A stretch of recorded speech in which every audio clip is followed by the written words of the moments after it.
Adarami, Wiwibloggs.com. Molly Smitten-Downes. Do you take offence to people going MSD? No, not at all. Although it does either sound like an STD or a drug, doesn't it? Not when you look this good. Oh, thank you. That's the right answer. No, it is true though. It is true. How are you finding the whole promotion? You were in the Netherlands. You're now in London's your home city, really. Yes, this is my home city at the minute. So I love London. Travelling's been amazing though, as you can imagine. Like it's an amazing perk to this whole thing. Just getting to see some of the world. I love travelling anyway. So like getting to do it, sort of singing and meeting people. Oh, great. Where have you been? Been to Amsterdam. We're going to Malta next week. And then I'm going to Berlin. And then Copenhagen. This is really good news because once you clock all those air miles, Deb and Adarami. Fair deal, huh? Now tell me, Molly, I'm a bit starstruck because I'm sitting next to you, so it's kind of thrown me off a bit. But you were on the Graham Norton show, and you were with Hugh Jackman, Michael Fassbender. What was it like? I was like, oh my god, this is crazy. Were you really? Yeah, of course. They were so lovely though. I didn't know what to expect. It's the first sort of big live TV show I've done, so I was quite nervous.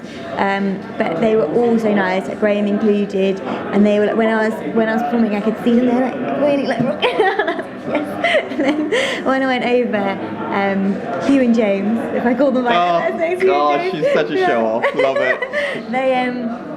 They were so nice. They were like, oh, it's a really good song, and yeah, it was like, well, you can imagine, it was just like, is this really happening? It is fabulous. It is fabulous, and your track is great as well. Do you like It's got a really good reception. It Do you know what? I like it even more when I hear it again and again and again. Is it a grower on you? It is a grower, and it is really good. It was interesting. I nearly made it to your video shoot, but it didn't happen. No. But tell us about what your approach to the music industry is. I mean, did you ever consider The Voice or X Factor? Not really. I mean, yes and no. I think the problem is with things like The Voice and the X Factor is I personally feel like predominantly more of a songwriter. So if anything, I was considering more just being a songwriter and not being an artist or a singer. So all the way along that's sort of been in the back of my mind, like maybe I'm not really a singer, I'm more of just a songwriter. The problem with those shows is that you're there as a singer, and I feel like I sing things best when I've written them. So to be honest, and the whole sort of fame thing isn't something I'm really that bothered about. So I think that those kind of shows are great if you want to be a pop star. You do know it'll change after Eurovision, pretty much, I mean. Well, I'm starting to realise, yes, that it's,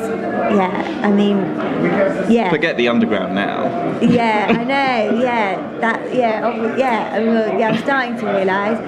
I'm chatting to you, for example, okay. And I'm totally starstruck. Not just by you, but by your entourage as well. I mean, Ed is so hot, but we won't go there. Ooh, I say. He is hot, you're right. He is hot. Tell me, how do you feel like being an internally selected candidate? Because Eurovision actually goes through a lot of pre-selections in other countries. Yeah, I know. And I mean, I didn't really know how it works in other countries. I remember when we used to do that here, and we'd have like a show where the UK could vote for who they wanted and stuff. So I was obviously really surprised to get the call, and I never thought I'd get this far. How did the gig happen? How did you get it?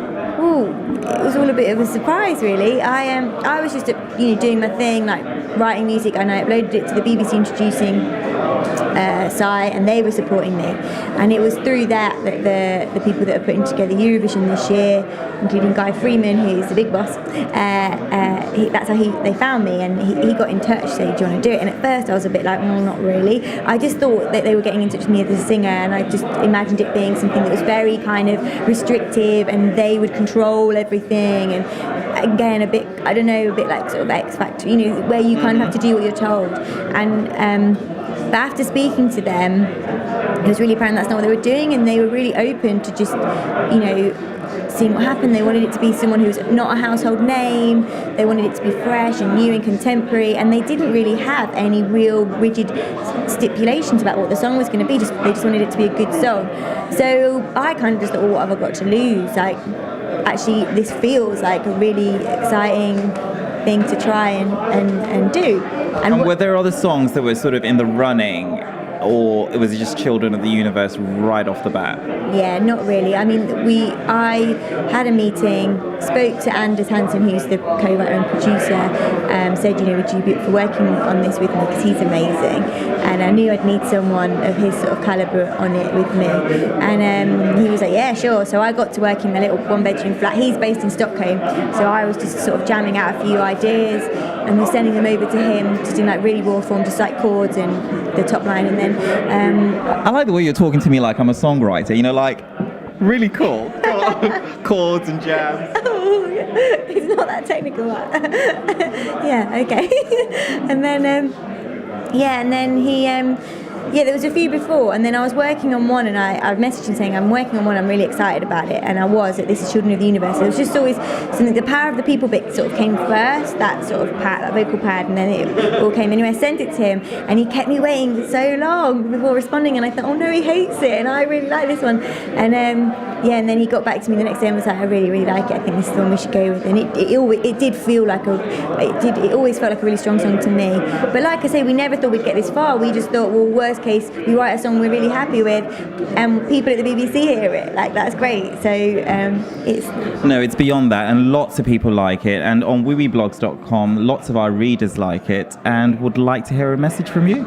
Oh, hello, Wiwibloggs.com. Thank you if you've been listening to the song, and if you like it, I'm really, really pleased. Thank you for supporting, and hopefully you'll enjoy the show when I'm out in Copenhagen. It's been a pleasure, Molly. Thank you, likewise. Thank you.